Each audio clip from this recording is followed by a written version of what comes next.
Magandang umaga, magandang tanghali at magandang gabi po sa ating lahat, lalong-lalo na po sa mga guest natin ngayon at lahat po ng viewers natin dyan sa ating FB page. Kumusta po ang lahat? Bago po ako magpatuloy sa aking sharing, magpasalamat muna ako sa ating napakagandang host sa pag-introduce sa akin. By the way, ako pala si Roberosa, kasalukuyang OFW na dito po sa Dubai, UAE. So, bilang isang OFW, isa ako sa mga taong nangangarap ng pagbabago sa buhay at nangangarap ako na magkaroon din po ng ibang opportunity na kung saan makadagdag po sa income ko. So, laking pasalamat ko na nakilala ko tong ating community in Trepson Dago na may magandang programa po sa mga kababayan natin, lalong-lalo na po sa aming mga OFW. So, mula po ako naging party ng ating programang Empowered OFW na programa ng ating community. Ang dami na po nagbago sa buhay ko. Unang-una, mindset. So, lahat ng mga ginagawa ko dati na hindi nakakatulong sa aking pangarap ay nilet go ko na at gumawa na ako ng uh, ibang mga aksyon na kung saan ay makakatulong sa akin. Paano po abutin yung mga pangarap ko sa buhay. Pangalawa ay yung oras ko po. Kung dati yung oras ko ay nilalaan ko po sa panonood ng mga teleserye, kung ano pang mga movie dyan na sinasayang ko lang po yung mga panahon ko. So, na-realize ko na why not i-invest ko po ito sa isang opportunity na kung saan ay makakatulong din po sa akin at sa aking pamilya. So, pangatlo na nabago sa akin is yung pagdating sa pera, alam ko na po kung ano yung dapat paglaanan, ano yung dapat i-priority. So, dahil po sa ating community, sa mga trainings, mentorship, so, dami pong nagbago sa isip ko. Nagbago na po sa buhay ko. So, pang-apat na po nito is yung mga action ko. Kung dati may mga ginagawa akong desisyon o hakbang na hindi nakakatulong sa pag-abot ng mga pangarap ko. So, pinalitan ko po ito ng mga bagong action o bagong desisyon para po makamtan ko po yung mga pangarap ko sa buhay.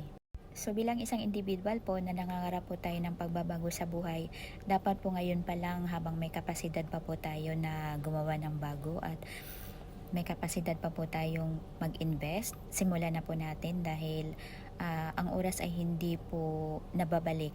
So, at lahat ng pagsisisi ay nasa huli. So, dapat ngayong habang may kapasidad pa tayo, gumawa na po tayo ng bago para po magbago naman sa ating buhay.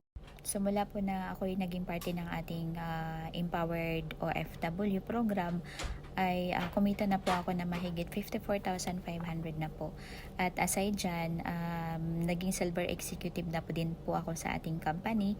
So, laking pasalamat ko po sa ating community in Trips on Dago dahil sa mga mentorship and trainings nila.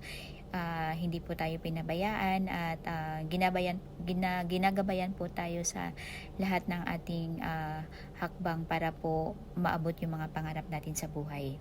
So, lahat ng ginagawa ko ngayon ay para lang to sa aking pamilya, para sa mga taong umaasa sa akin, at para na din sa sarili ko na para pagdating ng panahon na kung tayo magdesisyon man or umuwi ng Pilipinas or mapagod man tayo sa pagiging OFW at uuwi na tayo sa ating ibang bansa, sa ating bansa, at least alam natin at kampante na po tayo na mayroon tayong negosyong makakatulong sa atin sa araw-araw nating gastusin at hindi na po tayo mamumroblema pa kung saan tayo kukuha ng panggastos natin, 'di ba? So, at least kampante na po kung ano yung future natin.